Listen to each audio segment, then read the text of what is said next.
sense of buy-in from everyone here in the town of Cary, North Carolina to come regardless of the conditions and elements. So away we go on ESPNU. Tony Husband, Michael Lahoud with you. And straight away, a big goal scorer, Philippe, gets one into the side netting for Liga Fut7. They're playing in the yellow shirts with the blue shorts. And it's the blue and white of Sneaky Fox 97. They were known as Sneaky Fox before in their previous iterations in the competition. They owe a lot to the branding of the drinks brand of MLS legend Mike McGee. Now they're charging forward, and there's a great early chance for Sneaky Fox, and they produce a really good save from Da Silva in the Liga Fut7 goal. Quickly at the other end, though. No time to dwell on it. Another save, but this time it's in. And Da Silva has opened the scoring for Liga Fut7 from one end to the other. Michael Ramos could have scored just moments before for Sneaky Fox 97, but they've been punished for not finishing, and Liga Fut7 certainly did at the other end. So a chance quickly for Pereira to score. We're level in the round of 32, and that Liga Fut7 lead did not last long. Nick Pereira slots it into the corner. And it's the person who has been the coolest customer for Sneaky Fox. It doesn't matter what the rebrand is, what the name is, but the name on the back and the finishing in the final third is the same. And when we see the foul there, it's a great question, man. I mean, you know, first of all, to your point, Michael, it was great sharing the field with you. Oh, now here's a chance for Sneaky Fox. Can they score? Oh, it's gone wide. Wow. Oh, it was a big opportunity there for Felipe Souza, the Brazilian, against a team largely made up of Brazilians and Mexicans, but he couldn't hammer home the finish. Yeah, it's sloppy pass, and the golden rule when you play small-sided is do not play square passes. I have a college coach, Jay Vidovich, who's probably rolling his eyes at me saying that because I used to do that as a player, time in and time out. But you have to finish it. And how many times do we see that where when teams didn't put us away, you were on the end of finishing touches and getting your angles right, Sid? Yeah, that's the game. That's the difference of the game. You know, it's capitalizing on mistakes. It's understanding, you know, moments to take risks and where to play safe. You know, this is completely different from what an 11v11 game is. Tyler John did really well, and then they've notched it into the corner. Jamal Cox. It's 2-1. Liga Fut7 really don't like this. They're straight to the referee. Yellow card for Da Silva, the goalkeeper. Their remonstrations continue, but the scoreline changes. Sneaky Fox 97-2, Liga Fut7 1. And this goal is made in the name. They put the Sneaky in Sneaky Foxes, and initially you can't play until the whistle is blown. The ball's not out of bounds. So good recognition in the knockout round. That's where your unsung heroes, those players who are willing to sacrifice and give those lung-busting runs, those heavy minutes, and suffer the most, that they're become, Toth didn't get there, they've slotted it home. It's an equalizer.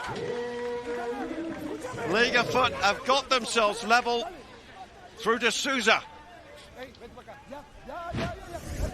It's about being opportunistic, but also following your runs. De Souza, he's a trailing runner. It's not the first or second runner, it's the third runner coming from deep. He had been a part of the link-up play, but if you don't track your runners defensively, there's always going to be a... I'm trying to keep him be on my best behaviour, so I'm not on the end of any of these slide challenges in the booth here. That's the competitive spirit, man. The competitive spirit is you don't want to get beat. Yep. Well, De Souza, the goal scorer, he fancies another one, and he's got it. That's the opportunistic side of this game. It's 3-2. They've turned it around again. What a first half this is. It starts with poor execution from the goalkeeping position from Sneaky Fox. But credit to Souza from being decisive. That extra touch there changes the angle. And I love that he has his head up as he's dribbling. Too many young players nowadays, they put their feet down. They try and do step overs. But for De Souza, there's the group stages. You saw both teams feeling each other out. The ball moving a bit slow, but not today. Claver lays it up, and Fattori strikes it wide.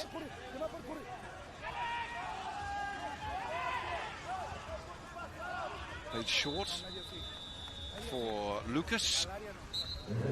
With that, referee blows his whistle. It is half-time. Great first half between these two teams, hyper-competitive, a great pace as well, even though we're playing in warm conditions on this Friday afternoon in North Carolina at the Wakeman Soccer Park. Tony Husband and Michael Lahoud with you through the second half, and indeed target score time still to come. So, Michael, they've had a breather. Any particular tactical changes we might see? Well, you can answer that in a moment, because as is the nature of this competition, almost a chance. It's Filio, 5-goal Filio, and blocks. Oh, and then arriving to absolutely smash that one out of the park was De Andrade. Hegon, they call him. These guys have some of the best nicknames. I need to ask them for a nickname or two for both of us. But prior to kickoff, Mike McGee came on. Well, let's watch them just try and thread it through Cox, but goes behind for a goal kick. But Mike McGee came on. He was having a word with Jamil Cox. In the first half, Jamil Cox was dropping deep to try and get the ball. And I experienced this being on the field, is you need to have two players stretching the opposing back line at all times. There's no offside. It's ESC 77. So as you stretch... Oh, what a finish! What a turn and finish from Andre Dos Santos. He took that down. Swiveled, struck, found the corner, and Liga Fut7 have got a fourth. Madre mia, right out of my mouth as I was saying the importance of stretching the opposing back line. But this is just something out of the record books in 2 touches. Check this out. First touch, excellent. Second touch, even better. That has to be a human high. Cox and Pereira standing over this one. Played short. Oh, it was clever, but cleared. Now there's some space down the middle, and they found it for Drew Connor. Drew Connor all the way, and that's a good save. Out it goes for a corner. And maybe a player favorite within the team. And I love how he checks into the half space, and he goes for the shot. Acosta.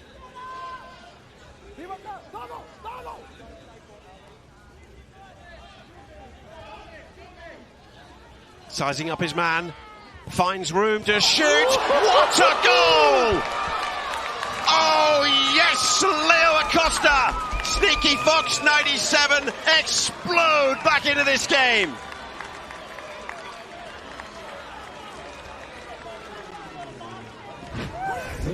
Leo Acosta says to Andre Dos Santos, anything you can do, I can definitely do better.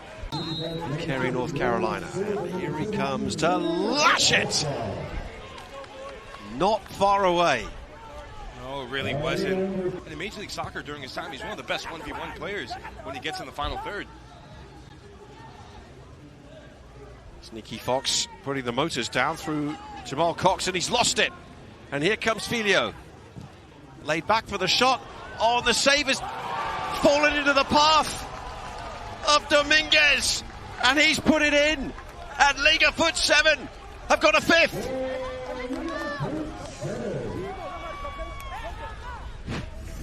Credit Liga Fut7. This has been their bread and butter.